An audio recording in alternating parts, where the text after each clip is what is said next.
नमस्कार दोस्तों, कैसे हैं आप सभी लोग। मैं विकास मिश्रा स्टडी 91 के इस ऑफिशियल वेबसाइट पे यूट्यूब चैनल पे मैं आप सभी लोगों का स्वागत करता हूं। और आज हम लोग देखेंगे सुपर टेट के लेक्चर 2 के बारे में। और यहां पे हम लोग देखेंगे कुछ इम्पोर्टेंट टॉपिक्स के बारे में।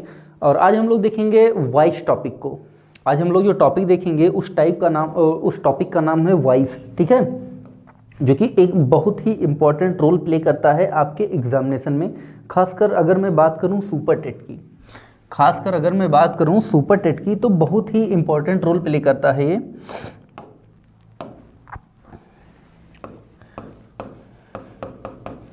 अगर मैं बात करूं सुपर टेट की, ठीक है, कोई बच्चा पूछ रहा था सुपर टेट क्या होता है। तो भैया जो आपका यूपी टेट होता है वो 2 पार्ट में होता है। जो उसका सेकंड वाला पेपर होता है उसको हम क्या बोलते हैं, सुपर टेट बोलते हैं, ठीक है।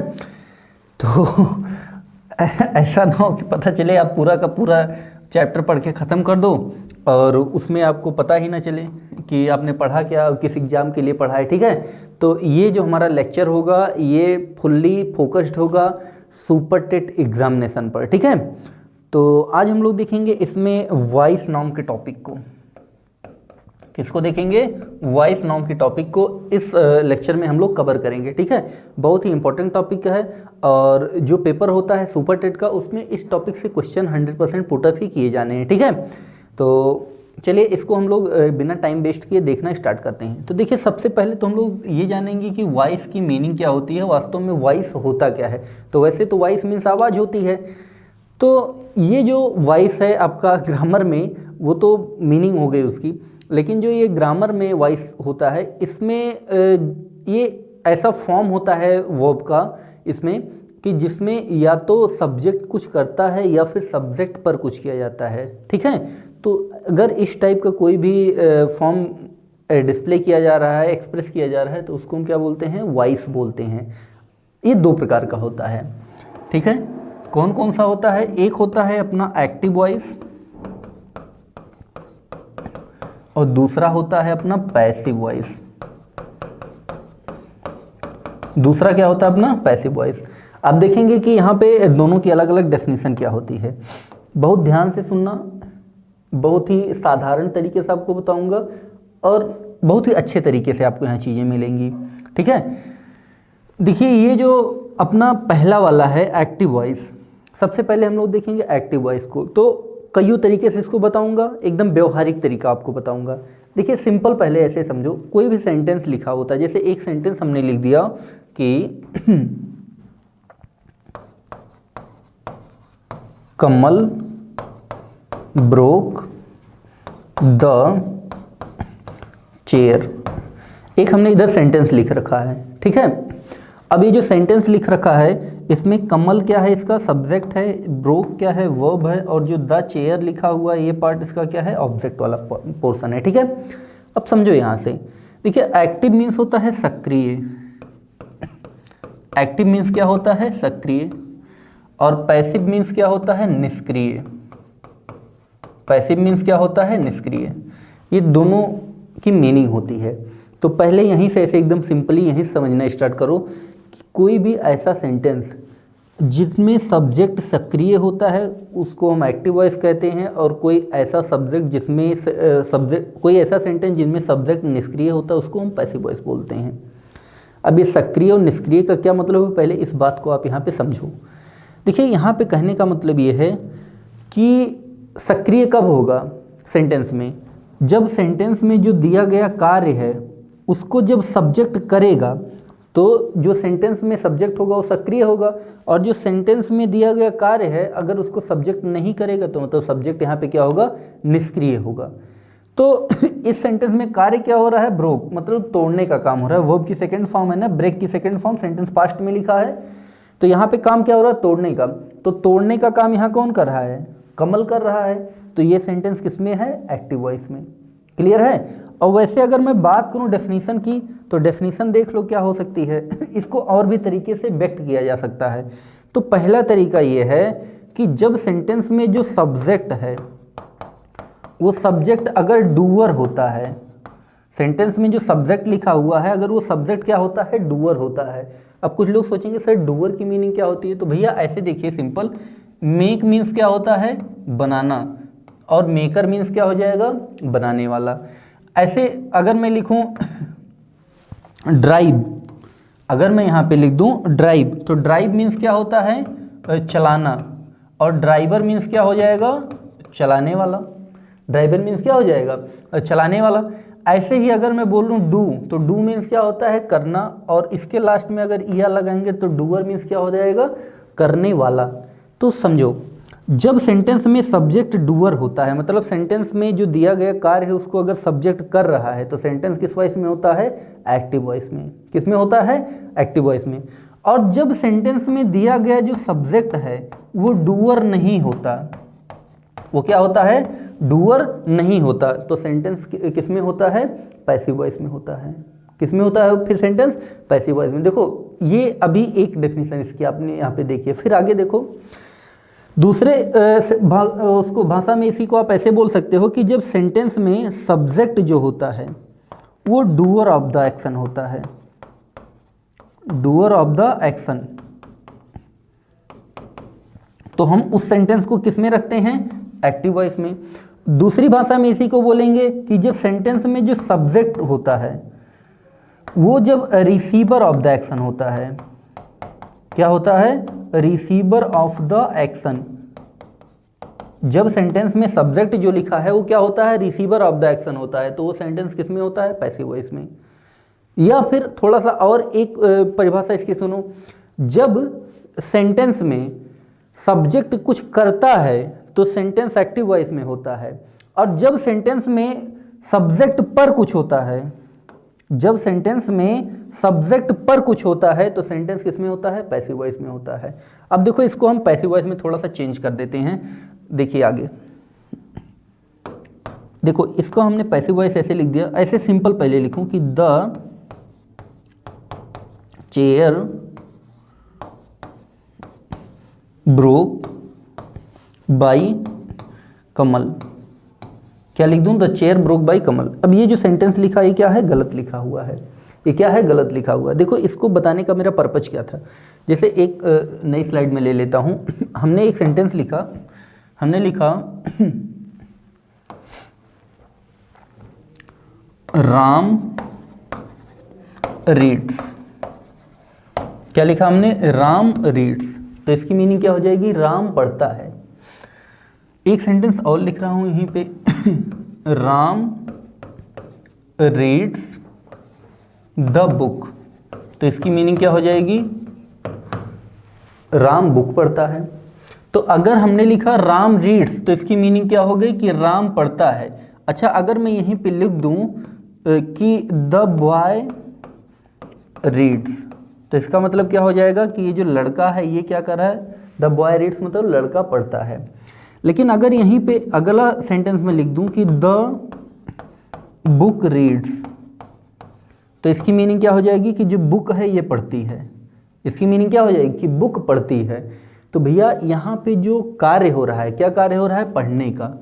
तो जाहिर सी बात है इसमें जो कार्य हो रहा है, राम क्या पढ़ सकता है, तो जाहिर सी बात है हाँ राम पढ़ सकता है, मतलब सेंटेंस में दिए गए कार्य को ये सब्जेक्ट जो है कर सकता है। ऐसे ही इसमें द बॉय रीड्स मतलब लड़का पढ़ता है, तो क्या यहाँ पढ़ने का काम बॉय कर सकता है, तो जाहिर सी बात है कि इस सेंटेंस में जो एक वर्ब दी गई है, मतलब जो कार्य दिया गया है, इसको सेंटेंस का सब्जेक्ट कर सकता है। लेकिन अगर मैं कहूँगा द बुक रीड्स, तो ये रीड्स क्या है, वर्ब है, मतलब सेंटेंस में जो कार्य हो रहा है वो है, और ये जो द बुक लिखा है क्या हो जाएगा, सब्जेक्ट। तो क्या पढ़ने का काम बुक कर सकती है, तो जाहिर सी बात है कि पढ़ने का काम बुक नहीं कर सकती। तो देखिए कुछ सेंटेंस ऐसे होते हैं जिनमें सब्जेक्ट जो होता है वो सेंटेंस में दिए गए कार्य को कर सकता है, लेकिन कुछ सेंटेंस ऐसे होते हैं कि जिनमें जो कार्य होता है उसको सेंटेंस का सब्जेक्ट नहीं कर सकता।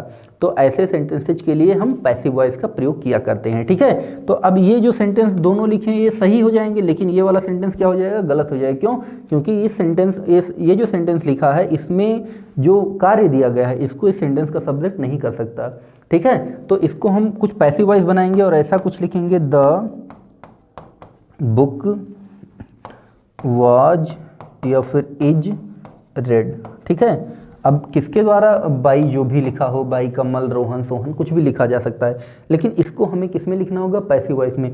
क्यों? क्योंकि यहाँ पे बुक पढ़ेगी नहीं, बुक को पढ़ा जाएगा। इसमें सेंटेंस में सब्जेक्ट किसी कार्य को करेगा नहीं, इसमें सेंटेंस में सब्जेक्ट पर कार्य किया जा रहा है। अब आ जाओ पहली वाली स्लाइड पे, तो यहाँ पे लिखा है, देखिए अब इसमें कार्य क्या हो रहा है, तोड़ने का काम हो रहा है। तो इस सेंटेंस में दिए गए कार्य को सब्जेक्ट कर सकता है, सब्जेक्ट कौन है, कमल, तो सेंटेंस एक्टिव वॉइस में। लेकिन अब अगला सेंटेंस देखेंगे तो इसमें भी कार्य तोड़ने का हो रहा है, लेकिन क्या चेयर किसी को तोड़ सकती है, तो जाहिर सी बात है चेयर किसी को तोड़ने का काम नहीं कर सकती। तो इस सेंटेंस में जो सब्जेक्ट है ये क्या है, निष्क्रिय है। तो इस सेंटेंस को हमें किस में लिखना होगा, पैसिव वॉइस में लिखना होगा। और पैसिव वॉइस में लिखेंगे तो बी के साथ वर्ब की थर्ड फॉर्म यहाँ पे लगानी पड़ेगी। तो क्या हो जाएगा यहाँ पे, द चेयर, ऐसे इसको लिखना पड़ेगा कि the chair was broken by Kamal. ठीक है, अब ये पैसिव वॉइस में हो गया। तो वही चीज़ मैं आपको बता रहा था कि अगर कोई सेंटेंस लिखा हुआ और जिसमें सब्जेक्ट क्या है, रिसीवर ऑफ द एक्शन है, मतलब इसमें जो एक्शन हो रहा है इसको कौन रिसीव कर रहा है, सब्जेक्ट, मतलब तोड़ने का काम हो रहा है, किसको तोड़ा जा रहा है, चेयर को तोड़ा जा रहा है। तो ये सेंटेंस किस में हो जाएगा, पैसिव वॉइस में। तो फिर से सबको एक साथ सुन लो। अगर कोई सेंटेंस लिखा हो और जिसमें सेंटेंस में सब्जेक्ट अगर डूअर है तो सेंटेंस एक्टिव वॉइस में, या फिर इसको कह सकते हो दूसरे भाषा में कि यदि सेंटेंस में दिया गया कार्य सब्जेक्ट करता है तो सेंटेंस एक्टिव वॉइस में। तीसरी तरीके से इसको बोल सकते हो कि यदि सेंटेंस का subject doer of the action है तो उसको हम क्या बोलते हैं, एक्टिव वॉइस में, उसको हम किस में रखते हैं, एक्टिव वॉइस में रखते हैं। तो इसको कहने के कईयों तरीके हैं, इसको कहने के कईयों तरीके हैं। या चौथे तरीके से आप बोल सकते हो कि यदि सेंटेंस सक्रिय है तो वो किस में होता है, एक्टिव वॉइस में। ठीक है, तो और पैसिव वॉइस के लिए क्या बोलोगे, यदि सेंटेंस निष्क्रिय है तो वह पैसिव वॉइस में है, या फिर यदि सेंटेंस में जो सब्जेक्ट है वो रिसीवर ऑफ द एक्शन है तो वो किस में होगा, पैसिव वॉइस में। यदि सेंटेंस में जो सब्जेक्ट है वो डूअर नहीं है तो वो क्या हो जाएगा, पैसिव वॉइस में हो जाएगा। या जो सेंटेंस में दिया गया कार्य है उसको अगर सब्जेक्ट नहीं कर रहा है तब भी क्या हो जाएगा, सेंटेंस पैसिव वॉइस में हो जाएगा। ठीक है, तो ये तो हो गई एक्टिव वॉइस और पैसिव वॉइस की डेफिनेशन। चलो दो चार सेंटेंस और हम लोग देखते हैं। जैसे एक सेंटेंस हमने लिखा कि राम परचेज्ड द बुक। ठीक है, तो ये जो सेंटेंस लिखा हुआ है किसमें है, एक्टिव वॉइस में। क्यों? क्योंकि यहाँ पे कार्य क्या हो रहा है, परचेज करने का। तो क्या राम खरीदने का काम कर सकता है, तो जाहिर सी बात है ठीक है, राम खरीदने का काम कर सकता है, एक्टिव वॉइस में। लेकिन अगर यही सेंटेंस में बना दूं द बुक परचेज्ड, ठीक है, तो पहले आप इतना ही देखो, आप ये भूल जाओ कि ये द बुक लिखा हुआ है। तो राम परचेज मतलब राम खरीदता था, या राम ने खरीदा था, या राम खरीदा। और अगर मैं लिखूंगा द बुक परचेज तो इसका मतलब बुक ने खरीदा। बुक खरीदने का काम थोड़े करेगी, बुक को खरीदा जाएगा। मतलब ये जो सेंटेंस लिखा है इसमें सब्जेक्ट पर कार्य किया जाएगा, तो इसको हमें पैसिव वॉइस में बनाना पड़ेगा। क्योंकि ये जो सेंटेंस लिखा है इसमें जो सब्जेक्ट है ये डूअर ऑफ द एक्शन नहीं है, ये जो सेंटेंस में दिया गया कार्य है इसको सब्जेक्ट नहीं कर सकता, तो इसको हम पैसिव वॉइस में बनाएंगे। तो क्या हो जाएगा, द बुक वाज परचेज्ड। ठीक है, तो अब ये किस में बन गया, पैसिव वॉइस में बन गया। क्लियर है इतना? थोड़ा सा और देखो, एक सेंटेंस हमने लिखा Ram is beating his brother. ठीक है, तो यहां पे मीनिंग क्या निकलेगी कि राम भाई साहब हैं, ये अपने भाई को पीट रहे हैं। लेकिन एक सेंटेंस और हमने लिखा Ram was beaten by his brother. ठीक है, तो देखिए ये जो सेंटेंस लिखा हुआ था ये क्या लिखा हुआ, एक्टिव वॉइस में। तो इसकी मीनिंग क्या निकलेगी, देखिए इसमें कार्य क्या हो रहा है, पीटने का। तो इसमें पीटने का काम कौन कर रहा है, राम। तो Ram is beating his brother, तो इसमें सेंटेंस में दिए गए कार्य को सब्जेक्ट कर रहा है। तो ये सेंटेंस किसमें लिखा है, एक्टिव वॉइस में। तो एक्टिव वॉइस में ये जो सब्जेक्ट होता है क्या होता है, डूअर ऑफ द एक्शन होता है, मतलब सेंटेंस में दिए गए कार्य को सब्जेक्ट करता है। ठीक है, तो एक्टिव वॉइस में। लेकिन दूसरा देखिए बी बेस के साथ वर्ब की कौन सी फॉर्म आई है, थर्ड फॉर्म आई हुई है। तो ये सेंटेंस किसमें होगा, पैसिव वॉइस में होगा। किसमें होगा, पैसिव वॉइस में। अब इसमें ये राम भाई साहब पीटने का काम नहीं करेंगे, इसमें राम को पीटा गया था। ठीक है, तो ये जो सेंटेंस लिखा है किसमें हो जाएगा, पैसिव वॉइस में। तो अब इस सेंटेंस में ये जो पैसिव वॉइस वाला सेंटेंस है इसमें जो सब्जेक्ट है डूअर ऑफ द एक्शन नहीं है, इसमें सब्जेक्ट कोई कार्य कर नहीं रहा है, यहाँ सब्जेक्ट पर कार्य किया गया है। ठीक है, इसमें जो है सब्जेक्ट पर कार्य किया जा रहा है, तो ये सेंटेंस किस वॉइस में हो जाएगा, पैसिव वॉइस में हो जाएगा। ठीक है, तो आशा करता हूँ आपको एक्टिव वॉइस और पैसिव वॉइस की समझ एक डेवलप हो गई होगी कि वास्तव में एक्टिव वॉइस और पैसिव वॉइस की जरूरत क्यों पड़ी है। आया समझ में, क्लियर है इतना। चलिए बढ़ते हैं थोड़ा सा हम लोग आगे। अब यहाँ पे हम लोग देखेंगे एक्टिव वॉइस और पैसिव वॉइस के कुछ जनरल रूल के बारे में।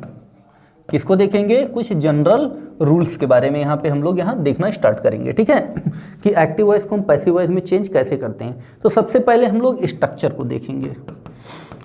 सबसे पहले हम लोग किसको देखेंगे, स्ट्रक्चर को देख लेंगे। तो देखिए जो सेंटेंस होता है उसका, कोई भी सेंटेंस होता है तो उसका एक बेसिक स्ट्रक्चर क्या होता है।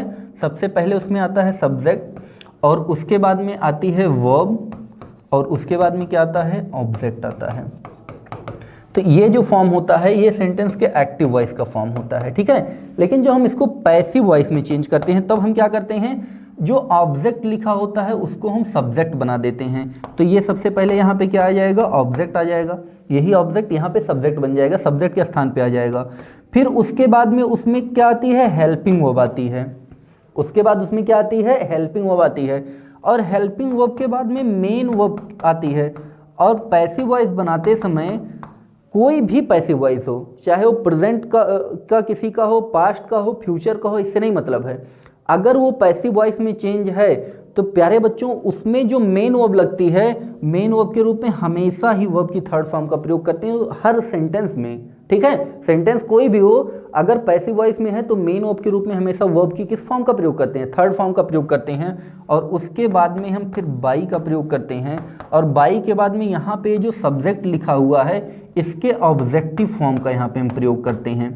किस फॉर्म का प्रयोग करते हैं, ऑब्जेक्टिव फॉर्म का। अब अगर नाउन होगा तो नाउन का तो कोई यहाँ ऑब्जेक्टिव फॉर्म आएगा नहीं, लेकिन अगर कोई प्रोनाउन होगा अगर कोई प्रोनाउन होगा तो इसके हम किस फॉर्म का प्रयोग करेंगे, ऑब्जेक्टिव फॉर्म का। ऑब्जेक्टिव फॉर्म क्या होता है, जैसे यहाँ पे सब्जेक्ट के रूप में अगर यहाँ एक्टिव वॉइस में सब्जेक्ट के स्थान पे आई लिखा है तो जब पैसिव वॉइस बनाएंगे तो वहाँ बाई के बाद में क्या लिखेंगे, मी। ऐसे अगर यहाँ पे वी लिखा है तो पैसिव वॉइस बनाएंगे तो क्या लिखेंगे, अस। ऐसे अगर यू लिखा हुआ है तो पैसिव वॉइस बनाएंगे तो क्या लिखेंगे, यू। ऐसे अगर एक्टिव वॉइस में सब्जेक्ट के स्थान पे ही लिखा है तो पैसिव वॉइस बनाएंगे तो क्या लिखेंगे, हिम। ऐसे अगर एक्टिव वॉइस में सब्जेक्ट के स्थान पे सी लिखा है तो पैसिव वॉइस बनाएंगे तो हर। ऐसे इट लिखा हुआ है तो पैसिव वॉइस में इट ही होगा। और अगर दे लिखा हुआ है तो पैसिव वॉइस बनाते समय हम किसका प्रयोग करेंगे, देम का प्रयोग करेंगे। किसका प्रयोग करेंगे, देम का। एक सिंपल सा पहले हम लोग सेंटेंस देखते हैं एग्जाम्पल के रूप में। ठीक है, जैसे हमने लिखा कमल परचेज्ड अ कार, एक सेंटेंस हमने ये लिख दिया। ठीक है, अब ये देखो जो सेंटेंस लिखा हुआ है इसमें कमल सब्जेक्ट है, परचेज्ड वर्ब है और आ कार क्या है, इसका ऑब्जेक्ट है। तो मैंने बताया ऑब्जेक्ट को सबसे पहले क्या करते हैं, सब्जेक्ट बनाते हैं। तो यहाँ पे सब्जेक्ट क्या हो जाएगा, आ कार। ठीक है, अब देखिए ये जो सेंटेंस लिखा है ये पास्ट में लिखा हुआ है, और जो पास्ट टेंस होता है उसमें ये पास्ट इंडेफिनिट है, और पास्ट इंडेफिनिट में हेल्पिंग वर्ब हमेशा वाज या फिर वर आती है। तो चूंकि आकार सिंगुलर है तो इसके लिए हम क्या लिखेंगे, वाज। और मैंने अभी आपको जस्ट बताया कि कोई भी पैसिव वॉइस हो जब भी उसका हम उसको लिखेंगे तो मेन वर्ब के रूप में हमेशा वर्ब की थर्ड फॉर्म आया करती है। तो परचेज्ड का फॉर्म थर्ड फॉर्म क्या होती है, ऑलरेडी परचेज्ड ही होता है। ठीक है, फिर क्या लगाते हैं, बाई। और उसके बाद में यहाँ पे जो सब्जेक्ट होता है उसको हम बाई के बाद में ऑब्जेक्ट बना के लिख देते हैं। तो क्या हो जाएगा, बाई कमल। तो ये तो देखो ये कमल क्या है, नाउन लिखा हुआ था तो हमने केवल कमल ही लिख दिया। लेकिन अगर मैं एक सेंटेंस और लिखूं, अगर मैं ऐसा लिख दूं कि या फिर लिख दूं ऐसे सेंटेंस सिंपल यही लिख दूं कि दे परचेज्ड अ कार। ठीक है, ऐसे लिख दूं मैं तो क्या हो जाएगा, ऑब्जेक्ट को देखो सब्जेक्ट बनाएंगे तो क्या हो जाएगा, अ कार वाज परचेज्ड, और फिर क्या लिखेंगे, बाई लगाएंगे। और देखिए दे लिखा है सब्जेक्ट के स्थान पे, तो जब बाई के बाद मैंने बताया ऑब्जेक्टिव केस का प्रयोग करते हैं तो दे का ऑब्जेक्ट क्या होता है, देम। तो हम यहाँ पे क्या लिख देंगे, देम लिख देंगे। क्लियर। तो ये तो हो गया उसका स्ट्रक्चर, ये हो गया उसका बेसिक स्ट्रक्चर कि कोई भी सेंटेंस अगर एक्टिव वॉइस में लिखा हुआ है तो उसको एक्टिव वॉइस से हम पैसिव वॉइस में कैसे चेंज करेंगे। उसको हम एक्टिव वॉइस से पैसिव वॉइस में कैसे चेंज करेंगे, ये एक उसका बेसिक फॉर्मेट है, बेसिक स्टैंडर्ड है, ठीक है, स्टैंडर्ड है। चलिए थोड़ा सा हम लोग और आगे बढ़ते हैं, रूल्स के बारे में हम कुछ और इसमें जानते हैं, ठीक है। तो सबसे पहले हम यहाँ पे देखेंगे हेल्पिंग वर्ब्स के बारे में। किसके बारे में देखेंगे? हेल्पिंग वर्ब्स के बारे में। तो देखो हेल्पिंग वर्ब्स हम कौन कौन सी किस टेंस में यूज करते हैं, इस चीज़ को देखेंगे, ठीक है। तो देखिए एक तो है कि आप क्या करते हो, या जो बुक में लिखा है जो ट्रेडिशनल मेथड है, जो बहुत पहले से चला आ रहा है, जैसा कि आप सीखते रहते हैं एक्टिव और पैसिव वॉइस को बनाने का, वो ये तरीका है कि आप यहाँ हेडिंग डालते हो प्रेजेंट इंडेफिनिट टेंस, और फिर उसके बाद में नीचे लिखते हो उसका एक्टिव वॉइस का स्ट्रक्चर, फिर ऐसे डू डज ये सब जो भी लगाते हो वर्ब की फर्स्ट फॉर्म, वर्ब की फर्स्ट फॉर्म के साथ यस या यस, और फिर एक्टिव वॉइस लिखते हो, फिर नीचे पैसिव वॉइस लिख के उसका आप एक स्ट्रक्चर बनाते हो, ठीक है। तो एक काम ये करते हो, तो ये जो मेथड है ये बहुत पुराना है और बहुत ही कंफ्यूजिंग मेथड होता है, ठीक है। देखो कुछ ऐसा चीज़ पढ़ो जो कि एक ही बार में चीज़ें क्लियर हो जाएं, बार बार आपको वहाँ पे ना पढ़ना पड़े या बार बार आपको परेशान ना होना पड़े। तो उसके लिए देखिए जो प्रेजेंट इंडेफिनिट होता है, प्रेजेंट इंडेफिनिट में जो हेल्पिंग वर्ब आती है, प्रेजेंट इंडेफिनिट में जो हेल्पिंग वर्ब का प्रयोग करते हैं वो होती है इज, एम, आर, ठीक है। जब पैसिव वॉइस बनाएंगे प्रेजेंट इंडेफिनिट टेंस का, तो जब हम हेल्पिंग वर्ब लगाएंगे तो वहाँ क्या लिखेंगे, या तो इज लिखेंगे, या तो आर लिखेंगे, या तो एम लिखेंगे। अब ये इज एम आर का प्रयोग कैसे करेंगे, ये सब्जेक्ट के ऊपर डिपेंड करता है कि सब्जेक्ट सिंगुलर है या प्लूरल है, ठीक।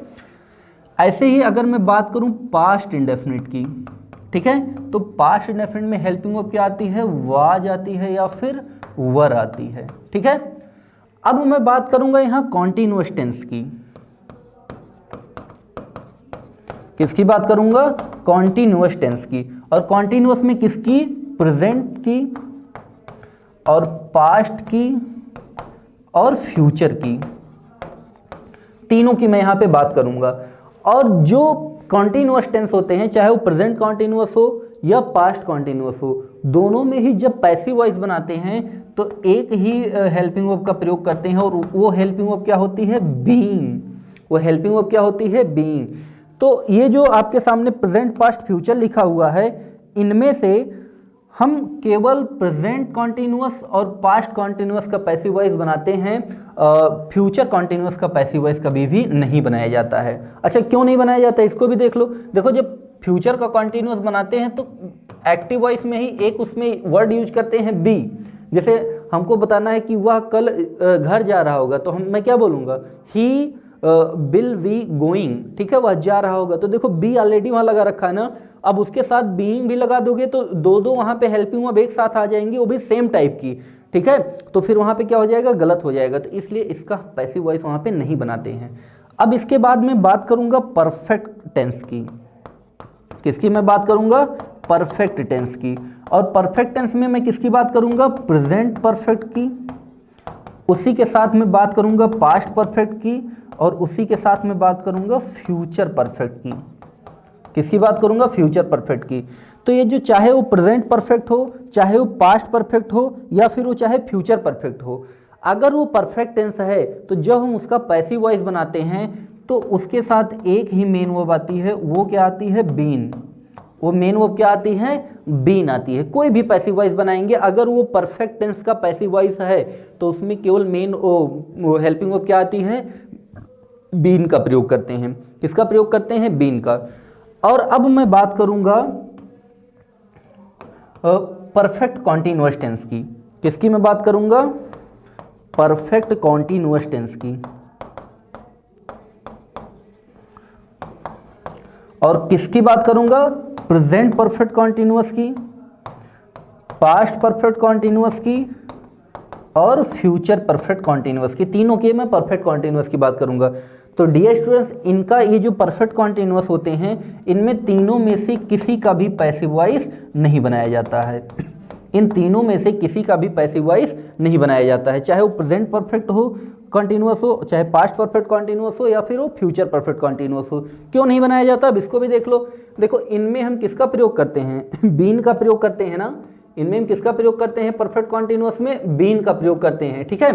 और अगर हम वहाँ पे ऑलरेडी बीन का प्रयोग कर रखे हैं, अब फिर से इनमें से हम किसी वर्ब का प्रयोग करेंगे, बीन का प्रयोग करेंगे, बीइंग का प्रयोग करेंगे, बी का प्रयोग करेंगे, तो फिर वो क्या हो जाएगा, गलत हो जाएगा। क्यों? क्योंकि दो सेम वर्ड एक साथ आ जाएंगे एक ही सेंटेंस में, तो वहाँ पे वो फिर क्या हो जाएगा, एरर हो जाएगा। तो इसलिए इनका जो पैसिव वॉइस है वो नहीं बनाया जाता है, इनका पैसिव वॉइस इसीलिए नहीं बनाया जाता है।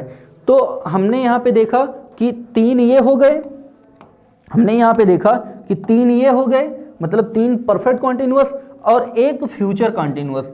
तो हमने देखा जो टोटल 12 उनके फॉर्म बनते हैं, 12 प्रकार बनते हैं, उनमें से 4 का पैसिव वॉइस नहीं बनता है और बाकी सबका पैसिव वॉइस बनता है। क्लियर है इतना? आगे सुनो। अब देखो, अब आप सोच रहे होंगे सर यहाँ पे फ्यूचर इंडेफिनिट की बात नहीं की गई है, यहाँ पे फ्यूचर इंडेफिनिट की बात नहीं की गई है। तो डियर स्टूडेंट देखो, फ्यूचर इंडेफिनिट जो होता है उसमें हम हेल्पिंग वर्ब क्या लगाते हैं, उसमें हम हेल्पिंग वर्ब लगाते हैं, या तो विल का प्रयोग करते हैं और या फिर शैल का प्रयोग करते हैं। अच्छा, ये विल और जो शैल लिखी हुई हैं ये क्या होती हैं, ये होती हैं मॉडल वर्ब, ये क्या होती हैं, मॉडल वर्ब होती हैं। और कोई भी सेंटेंस अगर उसमें मॉडल वर्ब का प्रयोग किया गया है और उसका पैसिव वॉइस बनाना है तो उसमें बस एक ही हेल्पिंग वर्ब लगती है, वो क्या होती है, बी। उसमें हम किस हेल्पिंग वर्ब का प्रयोग करते हैं, बी। यहाँ बी का मतलब बी वाला फॉर्म मत समझ लेना, नहीं तो EJMR वाज और समझ जाओ, BEB का प्रयोग करते हैं उसमें हम, ठीक है। तो कोई भी मॉडल वर्ब हो, तो इसलिए मैंने अलग से फ्यूचर इंडेफिनिट की बात नहीं की। क्यों? क्योंकि उसमें भी विल शैल का ही प्रयोग करते हैं और इसमें भी हम क्या करेंगे, विल शैल का ही प्रयोग करेंगे, ठीक है। तो आशा करता हूं कि ये चीजें आप समझ चुके होंगे। अब मैं यहाँ पे फिर बात कर लूंगा मेन वर्ब की। तो कोई भी पैसिव वॉइस हो उसमें मेन वर्ब के रूप में हमेशा वर्ब की थर्ड फॉर्म का ही प्रयोग करते हैं, इसके अलावा कोई भी मेन वर्ब नहीं आती है किसी भी पैसिव वॉइस में। तो आज से ये रटना आप बंद कर दीजिए कि प्रेजेंट इंडेफिनिट में मेन वर्ब क्या आएगी, पास्ट इंडेफिनिट में मेन वर्ब क्या आएगी, प्रेजेंट परफेक्ट में मेन वर्ब क्या आएगी, पास्ट कंटिन्यूअस में मेन वर्ब क्या आएगी। नहीं, अलग अलग नहीं रटना है। चीज़ों को आप ऐसा देखो कि 100% चीज़ें एकदम क्रिस्टल क्लियर हों, और ये मेरी गारंटी है कि जो भी आपको इसमें पढ़ाऊंगा वो चीज़ें आपकी एकदम क्रिस्टल क्लियर होंगी, उसमें आपको कोई भी संदेह नहीं रहेगा। और दूसरी बात, सबसे मेन चीज़ ये है कि आपको इधर उधर जगह जगह भटकना नहीं पड़ेगा, ठीक है। यहाँ पे वो सारी चीज़ें आपकी 100% क्लियर होंगी और आपके एग्जाम में इससे बाहर क्वेश्चंस नहीं आएंगे, ये मेरी गारंटी है। तो चलिए देखते हैं इसको। तो मेन वर्ब क्या आएगी, वर्ब की थर्ड फॉर्म आएगी। क्लियर? तो ये हो गया पूरे के पूरे जो भी टेंस हैं उन सारे टेंस के बारे में। मैं इधर हो जाता हूँ, आप स्क्रीनशॉट भी ले सकते हैं। तो यहाँ पे ये पूरे टेंस के बारे में मैंने जानकारी दे दी कि कहाँ कौन सी हेल्पिंग वर्ब आएगी। क्लियर है? अब यही चीज़ आप क्या करते थे, यही चीज़ आप बहुत लेंदी, बहुत ही लंबे उसमें प्रोसेस में आप लोग पढ़ते हैं। तो उसमें क्या होता है, जब तक प्रेजेंट इंडेफिनिट से शुरू किए इतने फार्मूले बन जाते हैं कि लास्ट तक जब तक हम पहुंचते हैं फ्यूचर परफेक्ट तक, तब तक पता चलता है ऊपर वाला भूल गए हैं, या इतना सब उसी में मिक्सअप हो जाता है कि बच्चा कंफ्यूज हो जाता है कि कौन सा कहाँ यूज करना था। तो भैया जब एक ही चीज़ बार बार यूज करनी है तो उसको 50 बार लिखने की क्या जरूरत है, एक बार में समझो उसको, उस चीज को फिर 50 बार लिखने की क्या जरूरत है, फिर उसको एक ही बार में समझो। क्लियर है इतना? चलिए थोड़ा सा हम लोग आगे और बढ़ते हैं। थोड़ा सा आगे और बढ़ेंगे तो थोड़े से कुछ और रूल्स के बारे में हम देखेंगे, जो छोटे छोटे इसमें टॉपिक्स हैं, रूल्स हैं जो इनकी हेल्प करते हैं। रूल नंबर नेक्स्ट ये है कि देखिए जो इंट्रांजिटिव वर्ब होती हैं, कौन सी वर्ब होती हैं, इंट्रांजिटिव वर्ब्स होती हैं। इंट्रांजिटिव वर्ब को हिंदी में बोलते हैं अकर्मक क्रिया। क्या बोलते हैं इनको, अकर्मक क्रिया बोलते हैं। अब देखिए जो अकर्मक क्रियाएं होती हैं ये क्या होती हैं, तो ऐसी वर्ब्स जिनका ऑब्जेक्ट नहीं होता है, ऐसी वर्ब्स जिनमें ऑब्जेक्ट नहीं होता है, इनको हम क्या बोलते हैं, अकर्मक क्रिया बोलते हैं। तो ऐसी वर्ब्स जिनका ऑब्जेक्ट नहीं होता, इनका पैसिव वॉइस नहीं बनाया जाता है, इनका पैसिव वॉइस नहीं बनाया जाता। अच्छा क्यों नहीं बनाया जाता, क्योंकि दोस्तों पैसिव वॉइस बनाने के लिए तो ऑब्जेक्ट की जरूरत होती है। ऑब्जेक्ट कोई सब्जेक्ट बनाओगे ना, और जब ऑब्जेक्ट होगा ही नहीं तो फिर उसको सब्जेक्ट कैसे बनाओगे। जैसे हमने लिख दिया he is an intelligent boy.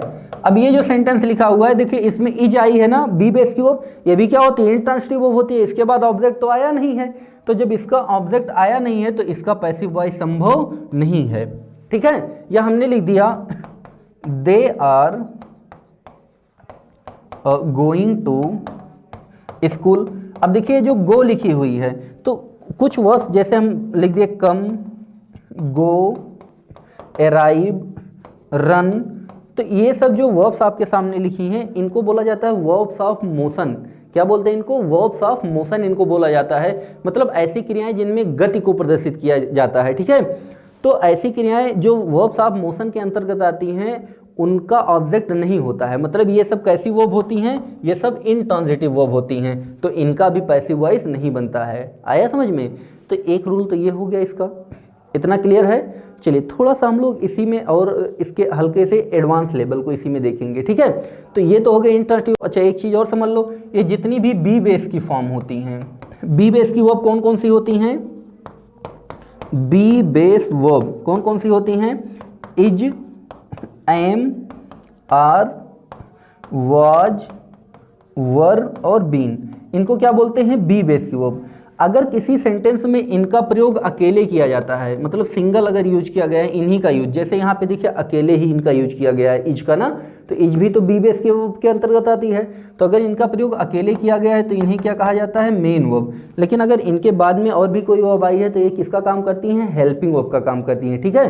तो सुनो, यहाँ पे मैं ये कहना चाह रहा हूँ कि जो ऐसा सेंटेंस जिनमें बी बेस वर्ब का प्रयोग मेन वर्ब के रूप में किया जाता है उनका भी पैसिव वॉइस नहीं बनता है। मतलब ये भी क्या होती हैं? इंट्रांजिटिव वर्ब होती हैं, ठीक है। तो इनका भी कभी पैसिव वॉइस हम नहीं बनाया करते हैं, ठीक है।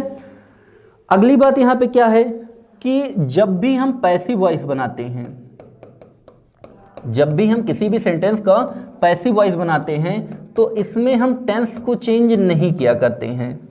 पैसिव वॉइस बनाते समय कभी भी हम टेंस को चेंज नहीं किया करते हैं। जब भी हम पैसिव वॉइस बनाएंगे कभी भी टेंस चेंज नहीं हो सकता है। क्लियर है इतना? तो ये इसके कुछ छोटे छोटे रूल थे। बाकी जो और भी रूल्स हैं ये जितने रूल अभी तक बताए ये सारे सेंटेंसेज पे अप्लाई हुआ करते हैं। ये जितने भी रूल मैंने अभी आपको बताया ये सभी सेंटेंस पे अप्लाई होते हैं, ठीक है। अब देखिए पढ़ने के हिसाब से हम वॉइस को तीन अलग अलग सेंटेंसेज को बांट के पढ़ते हैं। पहला हम पढ़ेंगे असर्टिव सेंटेंस। क्या पढ़ेंगे? असर्टिव सेंटेंस को पढ़ेंगे। दूसरा पढ़ेंगे इंट्रोगेटिव सेंटेंस के बारे में, और तीसरा पढ़ेंगे इंपरेटिव सेंटेंस के बारे में, ठीक है। तो इन तीनों का हम देखेंगे कि असर्टिव सेंटेंस को पैसिव वॉइस कैसे बनाते हैं, इंट्रोगेटिव सेंटेंसेज का पैसिव वॉइस कैसे बनाते हैं, और उसके साथ साथ इंपरेटिव सेंटेंसेज का हम पैसिव वॉइस कैसे बनाते हैं। इस चीज़ को यहाँ पे देखना स्टार्ट करेंगे, ठीक है। तो सबसे पहले हम लोग देखेंगे असर्टिव सेंटेंस के बारे में। किसके बारे में देखेंगे? असर्टिव सेंटेंस के बारे में यहाँ देखेंगे। किसके बारे में? Assertive sentence. अब देखते हैं असर्टिव सेंटेंस क्या होते हैं। तो देखिए असर्टिव सेंटेंस दो प्रकार के होते हैं। एक होता है अफर्मेटिव सेंटेंस। क्या होता है? Affirmative sentence. देखिए इतना अच्छे से पढ़ लीजिए कि इंग्लिश में आपके 10 में से 10 आने चाहिए। मतलब इंग्लिश का बेड़ा तो हर हाल में आपका पार ही हो जाए, ठीक है। अगला देखिए अफर्मेटिव सेंटेंस, और दूसरा क्या होता है? निगेटिव सेंटेंस, ठीक है। क्या होता है? Negative sentence. तो ऐसे सेंटेंसेस जो पॉजिटिव वो व्यू देते हैं उसको हम अफर्मेटिव बोलते हैं, और ऐसे सेंटेंस जिनमें निगेटिव वर्ड्स का यूज होता है, निगेटिव वर्ड जैसे नॉट हो गया, नो हो गया, नेवर हो गया, अगर इन सब का प्रयोग किया गया है तो वो सब कैसे सेंटेंस होते हैं? नेगेटिव सेंटेंस होते हैं। तो ये दो प्रकार के होते हैं, दोनों अलग अलग पैसिव वॉइस बनाया जाता है, ठीक है।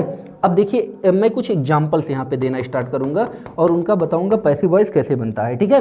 तो सबसे पहला एग्जाम्पल मैं लिख रहा हूँ, I teach you English here. एक सेंटेंस हमने आपके सामने इधर लिख दिया, ठीक है। अब ऐसे सेंटेंस जिनमें ऑब्जेक्ट होगा उन्हीं का पैसिव वॉइस बनेगा। तो सबसे पहले हम लोग यहाँ पे देखना स्टार्ट करते हैं। तो देखो आई क्या है? सेंटेंस का सब्जेक्ट है, टीच क्या है? वर्ब है। और कोई भी सेंटेंस अगर लिखा हुआ है उसमें ऑब्जेक्ट को खोजना है तो हम क्या करते हैं? मेन वर्ब से हुम या फिर व्हाट से क्वेश्चन करते हैं। सेंटेंस की मेन वर्ब से क्या करते हैं? हुम या व्हाट से क्वेश्चन करते हैं, और इनका जो जवाब मिलता है वही उस सेंटेंस का क्या होता है? ऑब्जेक्ट होता है। और हुम किसको दिखाता है? पर्सन, मतलब व्यक्तियों को दिखाता है, और व्हाट किसको दिखाता है? थिंग्स, मतलब वस्तुओं को दिखाता है। तो चलो देखते हैं इसमें ऑब्जेक्ट कौन सा है और ऑब्जेक्ट है भी या नहीं। तो टीच क्या है? वर्ब। अच्छा किसको पढ़ाता हूँ? हुम मीन्स किसको होता है ना, तो किसको पढ़ाता हूँ? तो जवाब आया यू। देखो पहले मीनिंग देख लो, देखो पहले मीनिंग देख लो, I teach you English here, मैं आपको यहाँ इंग्लिश पढ़ाता हूँ। तो अब क्वेश्चन पुट अप करेंगे तो टीच मीन्स क्या होता है, पढ़ाना, तो किसको पढ़ाता हूँ, तो यू, आपको पढ़ाता हूँ, तो जवाब के रूप में यू आया तो यू क्या हो जाएगा, ऑब्जेक्ट, ठीक है। फिर क्वेश्चन पुट अप करूंगा, क्या पढ़ाता हूँ, तो जाहिर सी बात है फिर जवाब आएगा इंग्लिश पढ़ाता हूँ, तो जो जवाब आएगा वही ऑब्जेक्ट होता है ना, तो इंग्लिश भी क्या हो गया, ऑब्जेक्ट हो गया। अब हमने देखा ये जो सेंटेंस लिखा हुआ है इसमें दो दो ऑब्जेक्ट दिए हुए हैं, इस सेंटेंस में दो दो ऑब्जेक्ट दिए हैं, तो कोई परेशानी की बात नहीं है, तो दो पैसिव वॉइस इसका बनेगा। तो चलिए ये हो गया अपना ऑब्जेक्ट नंबर 1 और ये ऑब्जेक्ट नंबर 2, ये O2 ऑक्सीजन में समझ लेना, ठीक है, ये ऑब्जेक्ट नंबर 2 है। तो सबसे पहले हम ऑब्जेक्ट नंबर 1 को पकड़ेंगे और इससे पैसिव वॉइस बनाना स्टार्ट करेंगे, ठीक है। तो देखिए सबसे पहला हम पैसिव वॉइस बनाएंगे, तो मैंने बताया ऑब्जेक्ट को सब्जेक्ट बनाते हैं, चलो पहले यू को सब्जेक्ट बना लेते हैं, ठीक है। तो क्या हो जाएगा यू। अब देखिए टीच क्या है, वर्ब की फर्स्ट फॉर्म है, और वर्ब की फर्स्ट फॉर्म का प्रयोग हम कहाँ करते हैं, एक्टिव वॉइस प्रेजेंट इंडेफिनिट में करते हैं। और जब प्रेजेंट इंडेफिनिट का हम पैसिव वॉइस बनाते हैं तो हेल्पिंग वर्ब क्या आती है, आपको बताया ना कि प्रेजेंट इंडेफिनिट टेंस में हेल्पिंग वर्ब क्या आती है, इज, एम, आर। तो यहाँ पे यू प्लूरल है तो क्या लिख देंगे, आर। अच्छा आर क्या हो गई, यहाँ पे हेल्पिंग वर्ब हो गई। अच्छा उसके बाद में हमको क्या चाहिए, यहाँ पे मेन वर्ब चाहिए, और मैंने बताया मेन वर्ब के रूप में सबके साथ वर्ब की थर्ड फॉर्म, तो टीच का थर्ड फॉर्म क्या हो जाएगा, टॉट, क्या हो जाएगा, टॉट। और फिर जो बाकी बचा उसको ऐसे ही लिख देंगे, तो इंग्लिश और हेयर, ठीक है। और उसके बाद में फिर बाई आता है, और बाई के बाद में हम क्या करते हैं, इधर का जो सब्जेक्ट होता है उसके ऑब्जेक्टिव केस को वहाँ यूज करते हैं, तो आई का ऑब्जेक्ट क्या हो जाएगा, यहाँ पे मी हो जाएगा, आई का ऑब्जेक्ट क्या हो जाएगा, मी। तो ये हो गया पहला अपना। दूसरा बनाते हैं हम, अब यहाँ पे यू को छोड़ देंगे, इंग्लिश को लेकर बनाएंगे, तो क्या हो जाएगा, सब्जेक्ट अब क्या हो जाएगा यहाँ पे अपना इंग्लिश। अच्छा इंग्लिश सिंगुलर है तो क्या लिखेंगे, इज। फिर मेन वर्ब के रूप में हमको क्या चाहिए, वर्ब की थर्ड फॉर्म चाहिए, तो फिर यहाँ भी क्या लिखेंगे, टॉट, क्या लिखेंगे, टॉट। अब देखो यहाँ पे, अब यहाँ बचा क्या है, यू बचा है और हेयर बचा है, चूंकि इंग्लिश को तो हमने सब्जेक्ट बना लिया है, तो जो हम यहाँ पे कोई इनडायरेक्ट ऑब्जेक्ट लिखेंगे तो हम क्या लिखेंगे, टू लगा के लिखेंगे, टू यू, और फिर क्या लिखेंगे, हेयर, और फिर बाई, और आई का ऑब्जेक्ट क्या हो जाएगा, मी, आई का ऑब्जेक्ट क्या हो जाएगा, मी। तो ये देखिए इसका हम जो पैसिव वॉइस बनाएंगे वो दो तरीके से बनाते हैं, इसका जो पैसिव वॉइस बनाएंगे वो कितने तरीके से बनाते हैं, दो तरीके से बनाते हैं। अब देखिए ऑब्जेक्ट जो होते हैं वो दो प्रकार के हुआ करते हैं, ऑब्जेक्ट जो होते हैं, इधर बता देता हूँ किनारे, ऑब्जेक्ट जो होते हैं वो दो प्रकार के होते हैं, एक होता है डायरेक्ट ऑब्जेक्ट और एक होता है इनडायरेक्ट। अब एक डायरेक्ट हो गया, दूसरा अपने आप इनडायरेक्ट हो जाएगा। तो जो डायरेक्ट ऑब्जेक्ट होता है किसको दिखाता है, ये थिंग्स को दिखाता है, मतलब अगर कोई ऑब्जेक्ट लिखा हो वस्तुओं के बारे में या वस्तुओं की तरफ इशारा कर रहा है तो क्या हो जाएगा, डायरेक्ट ऑब्जेक्ट। और अगर कोई ऑब्जेक्ट लिखा हुआ है वो पर्सन्स को दिखाता है, मतलब व्यक्तियों के बारे में अगर बताएगा तो क्या हो जाएगा, इनडायरेक्ट ऑब्जेक्ट। तो एज यू कैन सी, आप यहाँ पे देख पा रहे होंगे कि यू जो लिखा है ये क्या हो जाएगा, इनडायरेक्ट ऑब्जेक्ट हो जाएगा, और जो इंग्लिश लिखा है ये क्या हो जाएगा, डायरेक्ट ऑब्जेक्ट हो जाएगा। तो हमने जो पहला वाला सेंटेंस लिखा है इसमें इनडायरेक्ट ऑब्जेक्ट को लेके बनाया पैसिव वॉइस, और जो दूसरा वाला सेंटेंस लिखा है इसमें मैंने डायरेक्ट ऑब्जेक्ट को लेके बनाया है पैसिव वॉइस, ठीक है।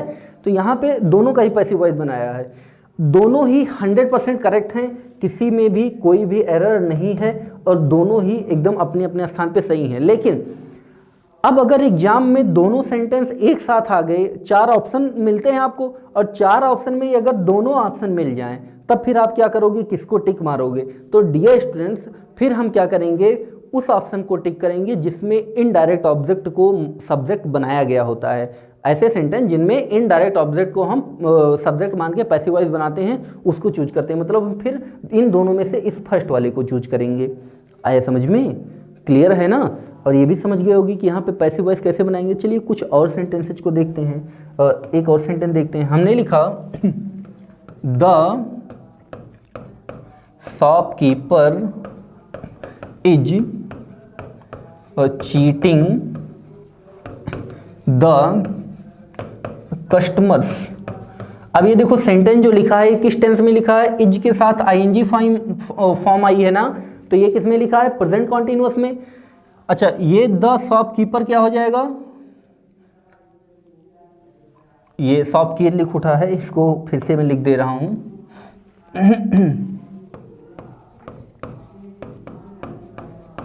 वही मैं सोच रहा हूं यहाँ कुछ खाली खाली टाइप का लग रहा है, ठीक है। तो देखिए the shopkeeper is cheating the customer, तो किसको चीट कर रहा है, द कस्टमर्स, ठीक है। तो ये द कस्टमर्स क्या हो जाएगा, ऑब्जेक्ट। और ये क्या है, इज हेल्पिंग वर्ब है, ये चीटिंग क्या है यहाँ, मेन वर्ब है। अब इसका जो हम पैसिव वॉइस बनाएंगे, ये तो एक्टिव वॉइस में लिखा हुआ है, जब इसका हम पैसिव फॉर्म बनाएंगे तो क्या हो जाएगा, ऑब्जेक्ट को सब्जेक्ट बनाएंगे तो क्या लिखेंगे, द कस्टमर्स, क्या हो जाएगा, द कस्टमर्स। अच्छा, उसके बाद में ये हो गया अपना सब्जेक्ट, मतलब पैसिव सब्जेक्ट हो गया। उसके बाद में क्या आएगा, चूंकि शॉपकीपर सिंगुलर था तो इज लिखा था, कस्टमर्स प्लूरल है तो हम क्या लिखेंगे, यहाँ पे आर लिखेंगे। और जितने भी पैसिव वॉइस होते हैं उन सब में हम हेल्पिंग वर्ब के रूप में बीइंग लगाते हैं, तो क्या हो जाएंगे, आर बीइंग, क्या हो जाएगा, आर बीइंग। अब ये दोनों हेल्पिंग वर्ब हो गई। अब हमको क्या चाहिए, मेन वर्ब चाहिए, और मेन वर्ब के रूप में हर जगह वर्ब की थर्ड फॉर्म लगाते हैं। तो चीट का थर्ड फॉर्म क्या हो जाएगा, चीटेड, और फिर बाई लगाएंगे, क्योंकि इधर तो कुछ बचा नहीं है, नहीं तो वहां लिख देते सीधा, और फिर बाई लगाएंगे और सब्जेक्ट को यहाँ पे बाई के बाद में ऑब्जेक्ट के रूप में हम लिख देते हैं, तो क्या हो जाएगा, बाई द शॉपकीपर, क्या हो जाएगा, बाई द शॉपकीपर। ठीक है, तो ये देखो, ये इसका पैसिव वॉइस बन गया। ठीक है, तो इसी प्रकार से हम इसमें पैसिव एक्टिव वॉइस को पैसिव वॉइस में चेंज करेंगे, किसमें, असर्टिव सेंटेंसेज में। ठीक है, तो आज के लिए इतना ही, और आप लोग वीडियो को लाइक कीजिए और कमेंट करके हमको बताइए जरूर कि आपको वीडियो कैसी लगी। ठीक है, और वीडियो को ज़्यादा से ज़्यादा शेयर कीजिए, जिससे आपके जो फ्रेंड्स हैं, जो लोग सुपर टेट की तैयारी कर रहे हैं, वो लोग भी इससे लाभान्वित हों। और बाकी इसके आगे मैं नेक्स्ट वीडियो में डिस्कस करूँगा। आज के लिए इतना ही। Okay, thanks to all of you.